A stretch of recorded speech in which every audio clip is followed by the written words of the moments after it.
And Renly, that one's copper. Bright and shiny, pretty to look at, but not worth all that much at the end of the day. Damn. Accurate. Shots fired. Accurate. Shots fired. Fuck you, Renly. They're beefing.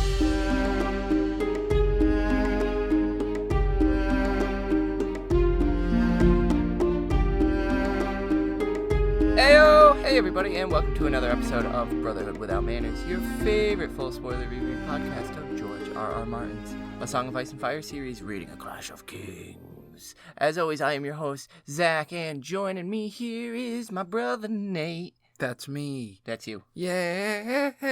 If you joined us... to sing, and you were singing. Yeah, so. Cool. Yeah, no. If you joined us last time, well, if you've never joined us before, we are full spoiler. We will ruin everything. Jon dies at the end of this chapter. That's not true. That's a false spoiler. He does die at the end of the series that we know so far. But if that hit you like a gut punch, that's probably a good indicator that you shouldn't be here. So finish the series and come back, and then we'll still be here. Yay. If you've joined us before, you know the deal. You know what happens here. You lucky cunts. Welcome back. If you joined us last episode, we were reading Arya 2. You have to look over at my notebook for that? You can't fucking... You have yours right in front of you? I wasn't looking at your note. Yeah, no, I don't buy it. Arya 2, where the Gold Cloaks had finally caught up with Arya and company on their way up to the wall. We found out, even though Arya thought they were looking for her, that they were really looking for Gendry, and Yoren got to be a badass and kind of shimmy shake his dick all around, and it was sweet. Quick as a snake. Quick as a snake. So, today's episode and chapter will take us back to the far north up at the wall. For the first chapter of Jon in Clash of Kings. So when we last left Jon in Game of Thrones, Jon had gotten news that Ned Stark was named a traitor and beheaded, and Robb Stark was marching to war, and he thought to join him. He was conflicted about it. He didn't want to give up on his vows, but he also knew that Robb probably wouldn't be able to accept him with open arms. So it was this inner conflict, which resulted in Jon fleeing one night and his friends bringing him back. At which point he was then confronted by Lord Mormont himself, asking if he has to worry about this kind of bullshit because he doesn't want to have to babysit when he's ranging north of the wall. Yeah, when he plans on taking every ranger north of the wall that can go to figure out what the fuck is happening. So we pick up with Jon calling softly Sam as he's making his way into the library. Oh, quick interjection. For that purpose, for the first time ever, Brotherhood Without Manners is joined by Nate's son in the other room. So yeah, if you hear something like, oh yeah, it's probably Jude just kicking some ass on his game in the next room. So he's playing some Lego Star Wars, Lego Avengers. He has been told that Uncle Zach and Dad are recording tonight, but he gets a little excited. Just so you know, this is him being quiet. Yeah. So yeah, if he interjects, we apologize. But, it's life. What can we do? So yeah, Jon calls out softly Sam into the darkness of the library, which smells of paper and dust and years. Yeah, which gets him to blow out his candle because he's scared of lighting the whole place up. So prudent. Valid. It's valid. And so he follows the light and finds Samwell in a little corner, just absorbed into his books. Yeah, we get this description of Jon that all in black he was a shadow among shadows, dark of hair, long of face, gray of eye, which we got a lot of it in Jon in A Game of Thrones, so here we fucking go with the angsty teen of I am the shadow in the darkness. I am angsty Jon. I did like that he was a Darkwing Duck. A shadow in the shadows. Was just a cool description of it. Yeah, no, it's definitely, I mean, it's more symbolic than I'm giving it here. It is his, I mean, Jon has a right to feel this angsty way. He has been a bastard. He has had right to feel this. I just make light of it because it's Jon. So he comes upon Sam, who hears the footsteps and looks up, and Jon's like, "Did you spend all fucking night down here, yo?" Sam's like, did I don't know. Fuck, shit. Can't tell down her. And Jon says, yeah, we noticed that you didn't break your fast with us, and then your bed wasn't slept in last night. And Rast had actually suggested that Sam deserted, but Jon hadn't believed that for a second. Rast. But Jon thinks that desertion requires its own sort of courage, and Sam had little enough of that as it was. But yeah, fuck Rast. Yeah, and so Sam was sent down here to fetch some maps technically for Lord Mormont, but sent by Maester Aemon. Yeah, maps of wildling villages, the haunted forest, shit north of the wall. Dig up anything and everything you can, and we need it. Sam lost it down here. Oh, yeah. He's just breaks off into this tangent to Jon. Look at the size of this place. Have you ever seen a library? There's been thousands of books. Jon's like, yeah, Winterfell's had 100. Maybe a little more. Yeah. Whatever. It's like, Jesus. This is why I really like this chapter, because we get a lot of fun info from Sam here. Because Sam is gushing, and Sam, I think it's been alluded to many, many times. 1 week since you looked at me. Oh, okay. No. It's been said in many other podcasts, many other forums, anyone who talks about Game of Thrones, how Samwell Tarly is sort of us, the reader, in this, this sort of normal guy. Yeah, I point that out here, actually, here in a minute. And so, yeah, he brings out, just gushing about how excited he is, a book written by a ranger named Redwyn, who journeyed from the Shadow Tower to Lorne Point on the frozen shore. He fought giants, and even though it's hard to date, he does mention Darren Stark as king in the north, and so it must be before the conquest. They fought giants. Redwyn even traded with the children of the forest, and he drew many maps as well. And Sam just compares the library to a treasure, which is exactly the kind of person you need to know Sam is right off the bat. Yeah.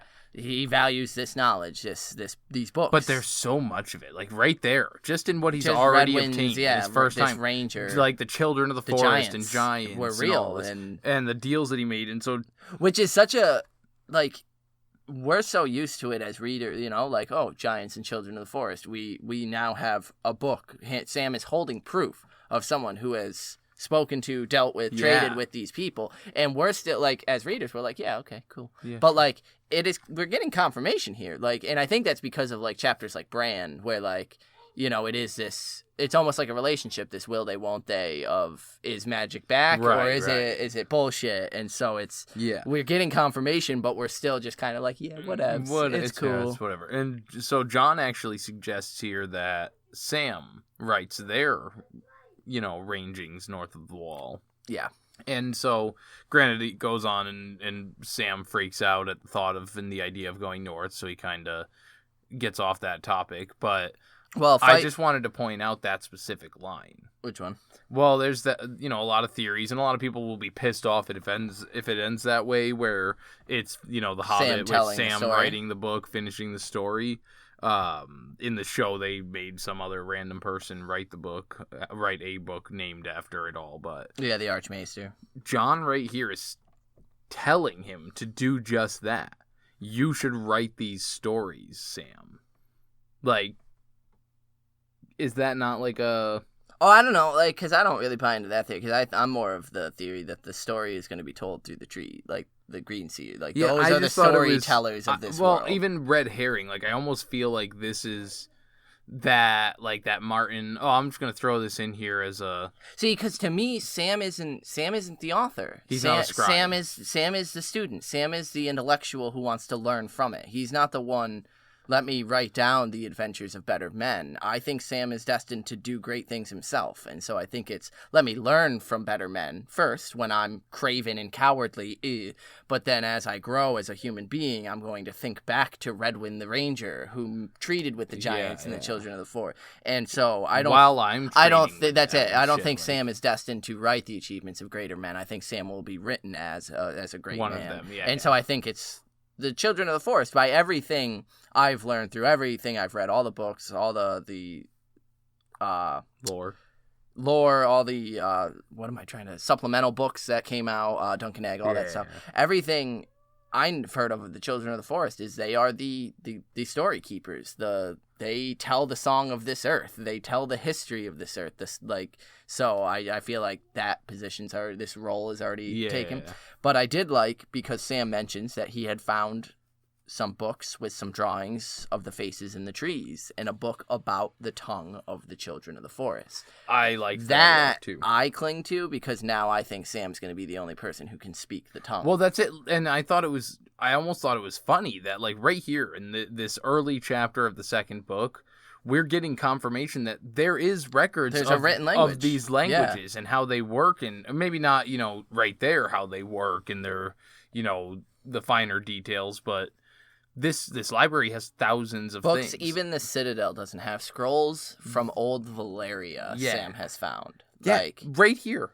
Just waiting for them to read. Sam immediately just became the most knowledgeable person in what we need for our story. Right. What important things. So yeah, he's super nervous, but Jon tries to assure him and says, Old Bear's taking 200 men of his best men, and Qhorin Halfhand is bringing another 100 from the Shadow Tower. You had something before that? We skimmed over a little bit when Jon had picked up the parchment and it started crumbling. Oh, yeah. And because Sam had even mentioned that, the problem with the library is it's disorganized. It's in disarray. There's just shit everywhere. But that if he could have some time, he could organize it. The amount of knowledge maybe I should just stay here and not go ranging north. And then he mentions that it would be years for him to actually organize this, obviously. See, but I am Sam, because god damn it, I would love to do that.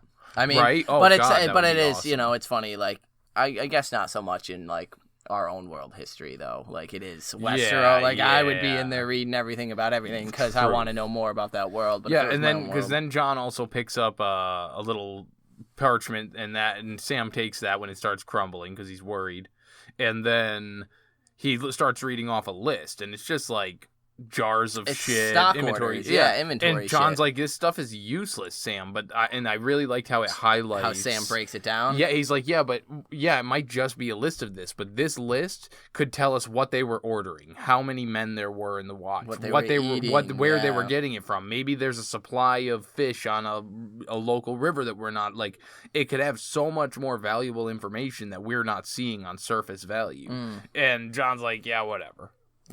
Yeah. And that's, but then it goes into the scroll and the how many men are being brought. So like you said, Mormont's bringing 200, and then from the Shadow Tower, Qhorin Halfhand is bringing another 100 My boy, or so. Qhorin doesn't get enough. Doesn't get enough recognition. Jesus Christ. That other big R word. Yeah. So then Jon thinks about how ironic it is that Sam, who's practically begging to stay behind and just organize this library, is having to go. He has no choice. He has to go. Whereas, like, Pip and Toad are dying to go on their first ranging, but they're required to stay back. No, you can't go. Yeah, the way it was phrased, I really like.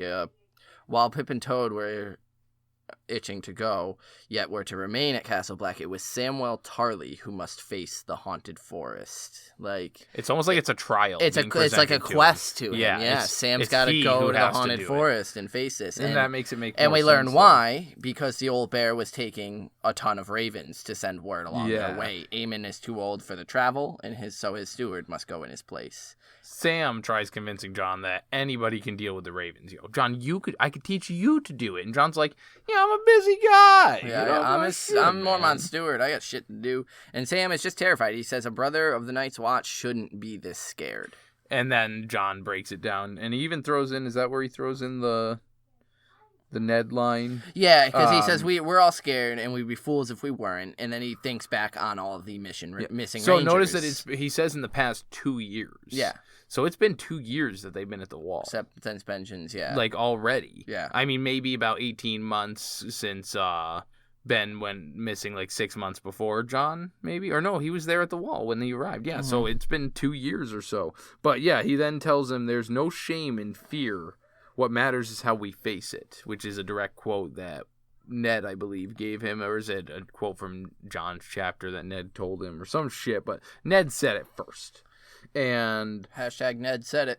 Ned said it. And Jon helps him scoop up all the maps, they gather all the shit, and they leave, and we get a little bit of the layout of Castle Black here a little more with they leave via the Worm Walks, which are subterranean passages that link the keeps and towers under Castle Black, which during summer are rarely used, but during winter when there's fucking 6, 7, 8 foot high snowdrifts, it's a little more convenient. Yeah, so Jon thinks about the White Raven while he's traversing through this, how it had arrived and announced winter's arrival, well, fall's arrival, but winter coming soon. Winter is coming. Especially there at the wall, where fall is basically like winter for them. But he thinks about how the last summer was mild, or winter was mild. Yep. and that this one is going to be much, much worse. He can feel it in his bones. See, actually, it's funny enough that Jude is making a cameo appearance in this, because this line reminded me exactly of Jude, because this is something Mormont says to Jon.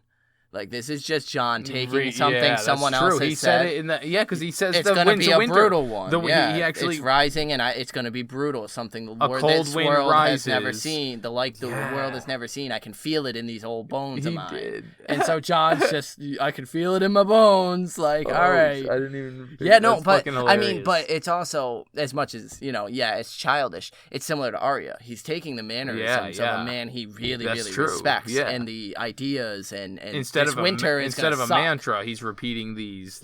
Yeah, this winter is going to be brutal. I believe that now because Mormont believes that, and I've come to trust more. That's it. I've seen the same things. I'm coming from the same place Mormont is, and he's saying it's going to be a brutal winter. I get that idea too, so I thought that was interesting. But yeah, Ghost was waiting for Jon outside, and in taking in the wall, Jon thinks that it was the end of the world, and yet we are going beyond it. Yeah. And I love these lines we get about the wall, because later on, I think I've said it a million times, Melisandre calls it one of the hinge of the world. Like, it's just such this. I find it I think it's funny, because it's all a Southern's point of view.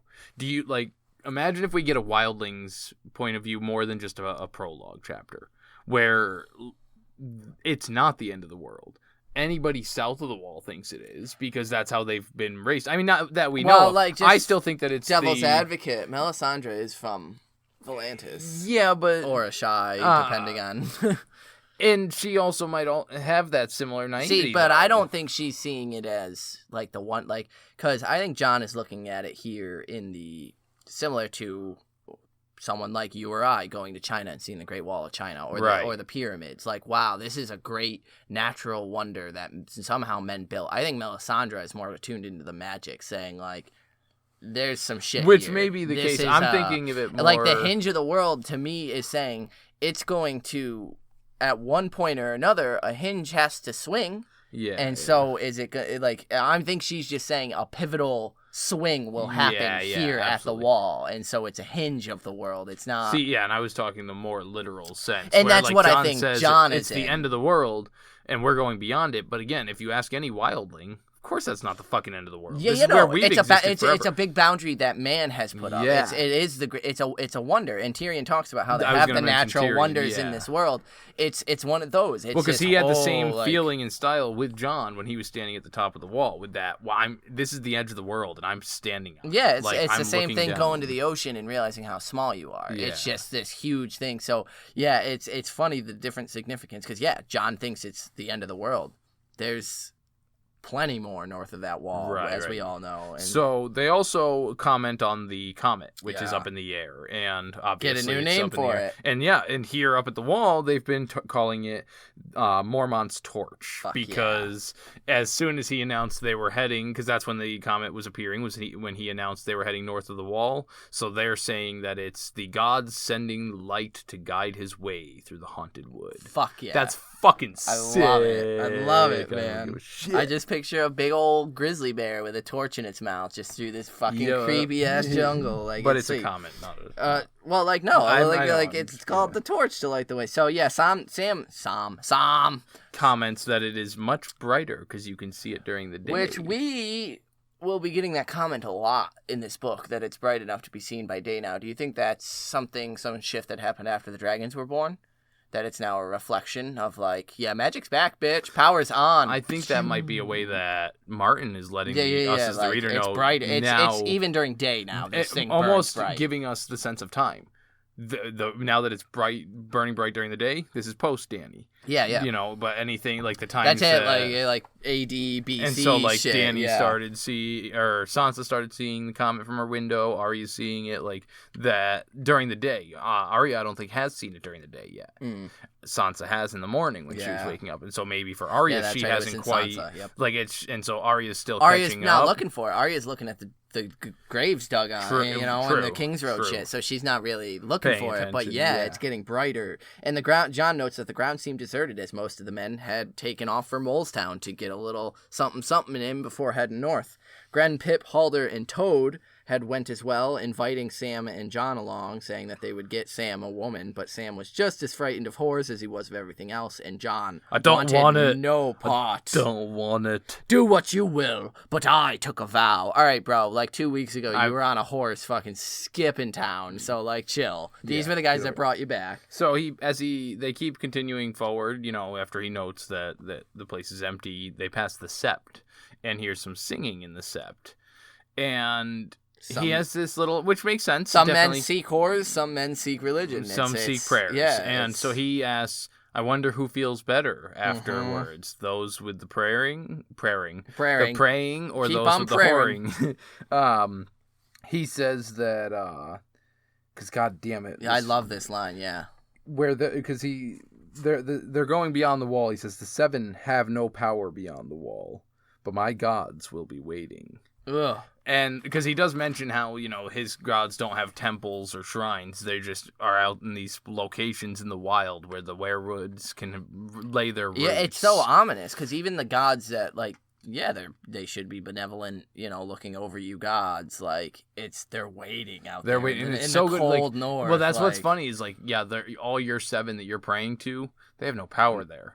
But the gods that I worship, they are there. You have no power here. And so outside the armory, we get our first callback to Sir Andrew Tarth, who we had wanted to keep an eye on. Andrew Tarth came from Eastwatch by the Sea, I believe, to replace Sir Alistair Thorne, who was sent to King's Landing to bring the hand. And so he's training some new recruits who arrived last night via Conwy. Yeah. And Conwy is similar to Yoren. He heads all over the that's King's... a dope job. Dude, I want that job. Right? That's the job I want. Yeah. I want, if I'm in the Night's Watch, like, because if you're in the north, like, you're pretty much taken care of. Like, you're getting drinks for free and bedding. And then in the south, like, it's kind of shitty probably, but like whatevs. Like, you're traveling the countryside. And so he had found some just low people. They name them. There's an old dude with a staff and some younger brother-looking boys and a little fancy fucking fighter dude who Andrew Tarth is clearly showing he is not the fighter type. Yeah. Jon notes that while his blows are harsh in landing, he made for a much gentler master-at-arms than Thorne had ever been. And so you kind of get that, he's a decent guy. He's a respectable person. Whereas Thorne was a cunt, this guy's trying to actually teach people and things. So they stopped and they're watching for a second, and Donal Noye comes up and is like, what do you think of them, Snow? And we get a lot of respect here for Noye from Jon. And I think that's dope as hell. Because, I like Donal Noye. Donal Noye also mentions that, along with the new recruits, word came of Robb being named king. Yeah. And Jon is still unsure how he feels about that. And thinks that Robb will be drinking wine from jeweled goblets now, while Jon drank snowmelt from a stream with cupped hands. But he does say out loud to Noye that Robb will make a good king. Yeah. And will he? Noye asks. Yeah, because then he mentions that, Robert Baratheon being one of the finest men he knew until he put the crown on. Yeah. And he says that I forged his warhammer. I was a Baratheon man through and through. I knew the father and the sons. Robert was never the same after the crown. Some men are like swords, made for fighting. Hang them up, and they go to rust. Yeah, so then it leads to the question of what kind of metals the other brothers are. The coolest fucking description of the Baratheons. Of course, from Donal Noye, the armorer. So, as for the others, Stannis is pure iron, black and hard. Well, we got Robert was true steel first. Well, yeah, the fighter, Robert's true the steel, sword, the true steel. Yeah. Bam. And then now, since I've already given it, let me finish. And strong. Anyway, Stannis is pure iron, black and hard and strong, but brittle. More like to break than bend. Ugh. And Renly, that one's copper. Bright and shiny, pretty to look at, but not worth all that much at the end of the day. Damn. Accurate. Shots fired. Accurate. Shots fired. Fuck you, Renly. They're beefing. God, I love that Stannis line, though. That was good. That's so good. More likely to break than bend. And that's Stannis. So that right there is what makes me wonder either A, is he so warped by Melisandre that he will burn his daughter?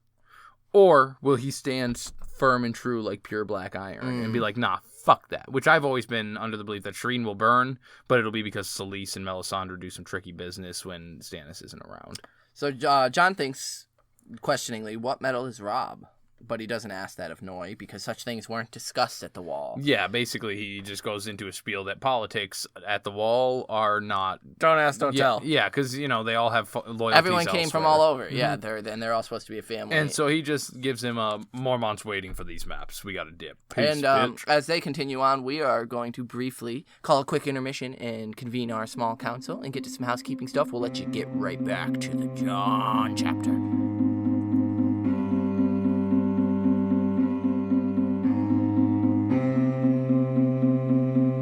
What up, guys? Hey. Welcome to the small council. So we've got some our socials to throw you as always, but we also got some correspondence we wanted to read. One being from our favorite French fry Julian over in France, who wrote in Arya 2 ? Dun dun dun. And he says, "Hey guys, sorry I didn't send anything about Arya 2 because in my notes I was not there yet. I had already sent in Jon and Cat 1, so in my book it seems like Arya 2 comes after. And I'm pretty sure I'm not wrong, as my notes say. Woo woo! There are fucking Davos chapters. That my Davos was right after this Arya 2.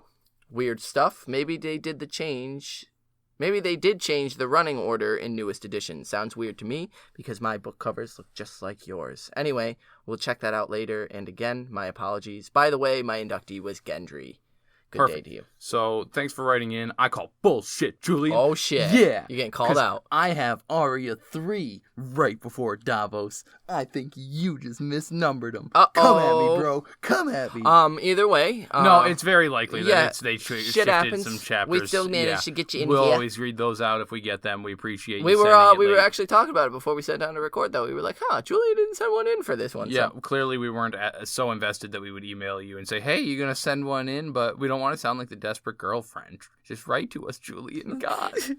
Anyway, we do have another inductee from Julian, but that's for Jon. That we will read at the end of this Jon episode. Because he actually read that one in order. Just kidding with you, Julian. Anyway, if you want to write us in like Julian did and send us your inductee or your thoughts on anything stupid we may have said or just your thoughts on the books in general, you can reach us at any place on social media, but mainly on Twitter. I am on, not mainly on Twitter. On Twitter, I am at Carstark92. Nate's at Manners Without. Yeah, same as the Instagram, at Manners Without. The best place to reach us is the Gmail. Without Manners Brotherhood at gmail.com. And then we also have our Patreon. The Patreon's the best place you can support us without just going to our PayPal and being like, here's a bunch of money, y'all. And the Patreon, you actually get something in return for it besides these regular episodes. You get the bonus sample Winds of Winter chapters. Why am I having so much difficulty with that? Who knows? That's wild. But yeah, they're pretty good.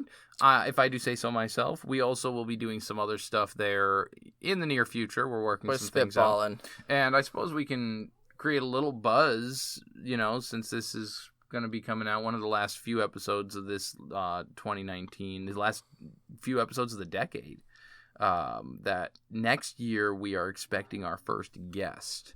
Oh, shit. And so that'll be pretty cool. It's still in the works. It's too early to name drop, but it's someone pretty significant in the Game of Thrones community. And we're pretty excited. We are over the moon excited to have this guest, and hopefully we can line up our schedules and knock that out.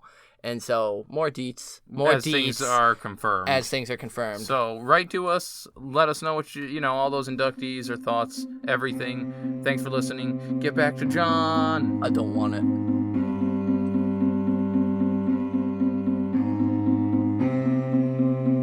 So Sam and Jon continue on to Mormont, and as they arrive, Jon leaves ghosts outside with the guards. And as soon as they enter Mormont's chambers proper, the Raven immediately starts shrieking, "Snow!" and freaking the fuck out. And Mormont tells him to put the maps down, he'll take a look at them later.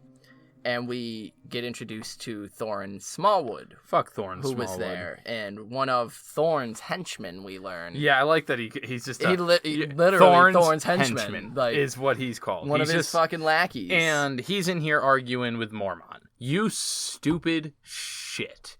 what the fuck does he think he's doing? Who does he think he is? He's advising Mormont against traveling north, saying that he should command the ranging beyond the wall while Mormont stays here. And commands, as he should. And Mormont is steadfast, saying that Benjen Stark is first ranger until it's certain he's dead.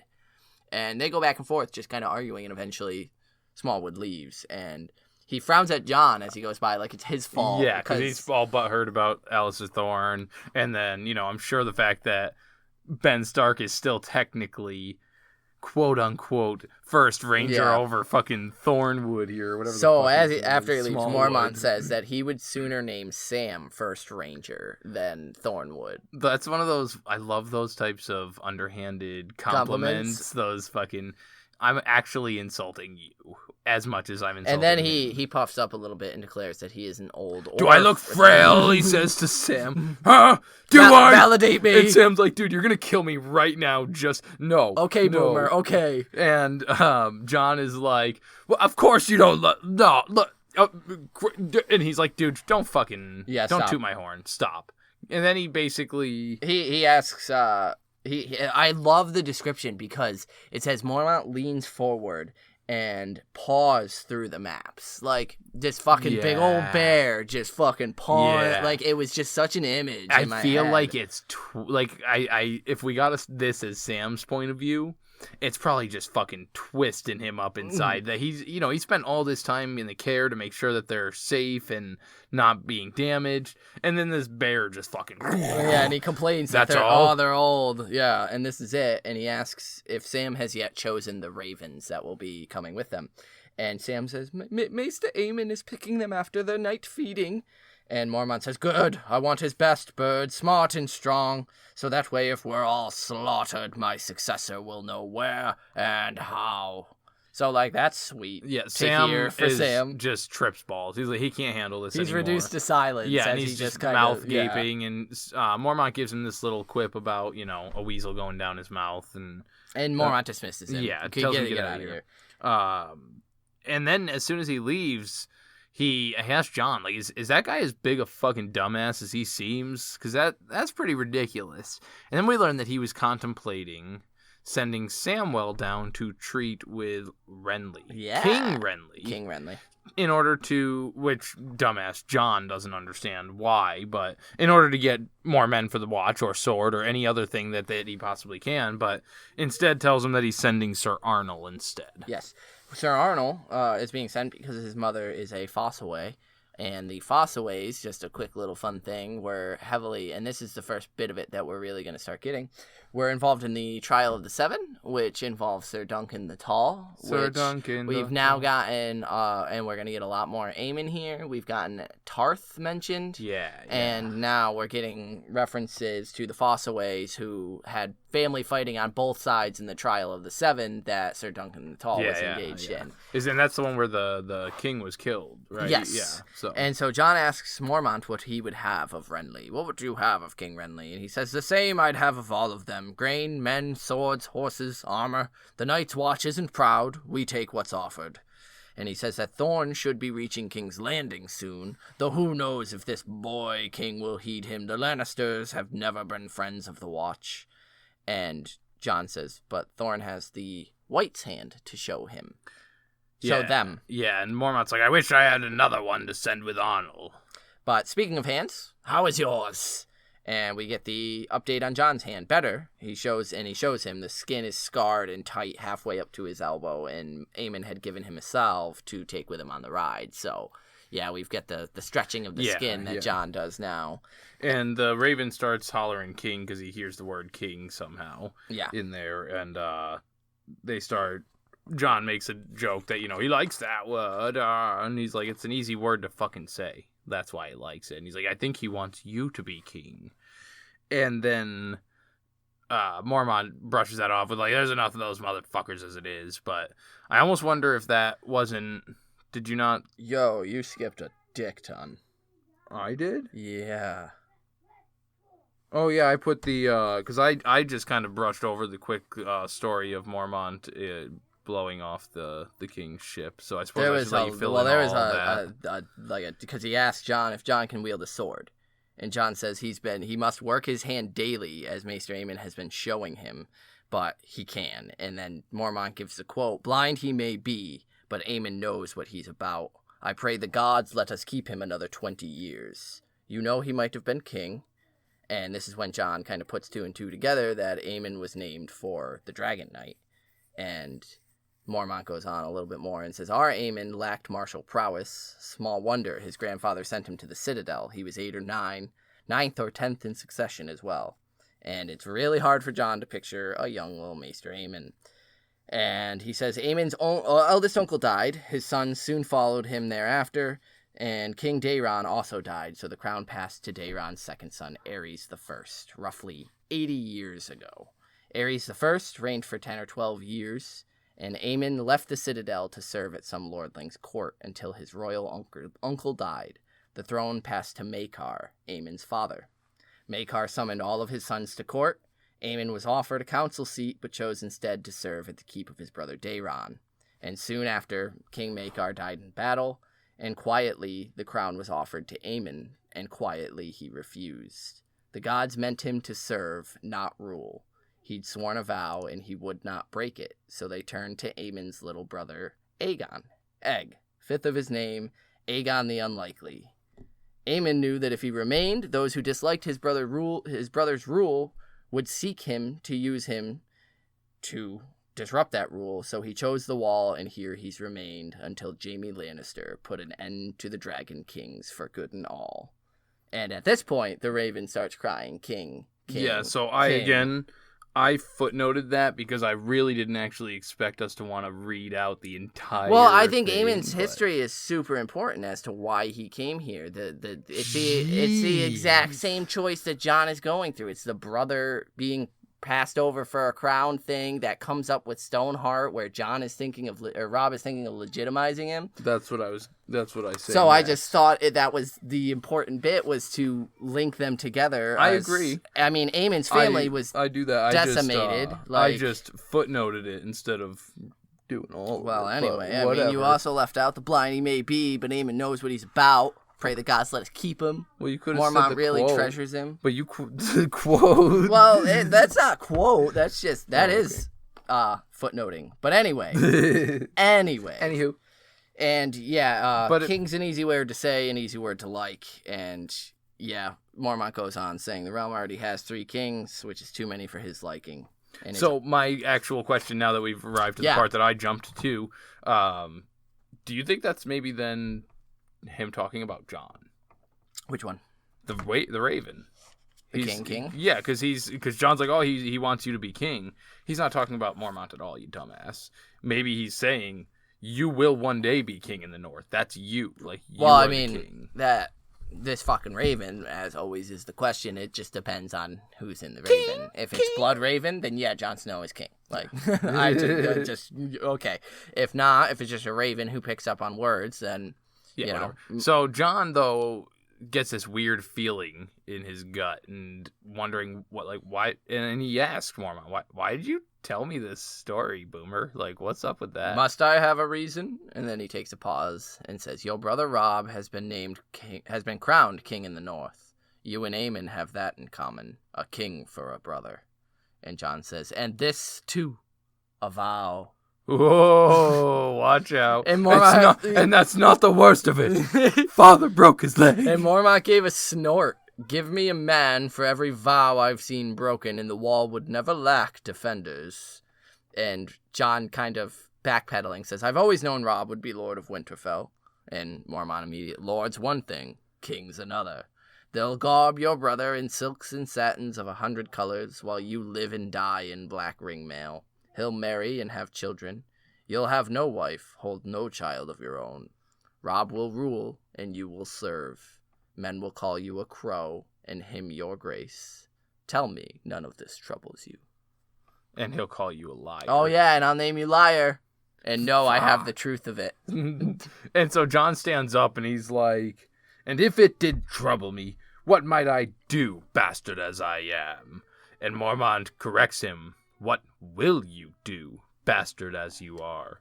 And Jon, I actually think it's a pretty decent line. Oh, really? I thought this was a total fart out of the last I thought line. It was so good. Like, it's just perfectly Jon. Be troubled and keep my vows. I don't want it. I think that was dude. Perfectly, I know. Like when I was taking notes, I was like, that was a total fart out of a last line. What else could he like? The way he was saying, and what am I supposed to do? Right. So get off my back. I'm gonna sit here and be troubled about it, but I'm gonna keep my vows. I'm not out sleeping with bitches in Molestown. Christ on a cross, Jon. It was so good. Anyway, so good. Yeah, it was a really good Jon 1 chapter. Lots of like odd little mysticisms, and then some crazy shit. The impending march north, and we're gonna get to meet Qhorin Halfhand, which is one of my favorite parts of this book, is Qhorin Halfhand and his existence and then not existence. But with that being said, you got an inductee? Yeah, I'm giving it to Donal Noye. Sweet. Yeah, because he's a badass. Every time he pops up, I can't help him but, really enjoy him being there. And I think it mostly came down to, even though he's the old grizzled armorer, Jon is, I think of him as a friend. He's actually one of the good Donal guys. Noye is he's a decent fuck. And, he's got some cool stories. His assessment on the Baratheon children is That's where I was going to finish with, is he better than, he was basically Mikken in Storm's End for fucking Robert and Stannis and Renly. And while Renly was probably doing seamstress stuff, Stannis and Robert, absolutely. Oh, yeah. And so, of course, he's going to know them great. And I want to be his best friend, and I want to hear little kid stories about Stannis. Word. I dig it. Yeah, mine's going to go to Mormont for remembering his history. Jeor Mormont. Jeor. For remembering his history and the history of his men. Jon remembered it too. As little significance as you may give it, I thought it was quite dope that he is able to rattle off Aemon's whole life, and all in reverence of how significant Aemon is. Mormont isn't just this battle commander who just wants to swing his sword. He's a smart dude. He's a smart dude. He listens and values Aemon more than anyone, clearly. We didn't actually touch upon it, but because it relates directly to him, how he kept, now, granted, this was before I was born. Well, yeah, he's not old and frail. He was like, even though Smallwood would have you think otherwise. Yeah. I'm still not born at this point. Mormont's he's a good leader. He knows his men. He knows their strengths. And I just love the line, blind he may be, but Aemon knows what he's about. I pray the gods let us keep him for another 20 years. Keeping it real. Aemon knows his shit. He's on top of shit. And so, Mormont for me for the part you skipped. Oh, excuse me. We did, of course, as we mentioned, get a inductee from our favorite French fry, which Nate is now going to read. Yeah. Sup? Nice chapter again for Jon the troubled teen, who will keep his vows. Yeah, right. I enjoyed once again this conversation with the old bear, featuring my still favorite character, the smart crow. To name my inductee, I will say that I've read the history of the Targaryens through Fire and Blood, and the big-ass Westeros history book, both in French, so I don't know the original title.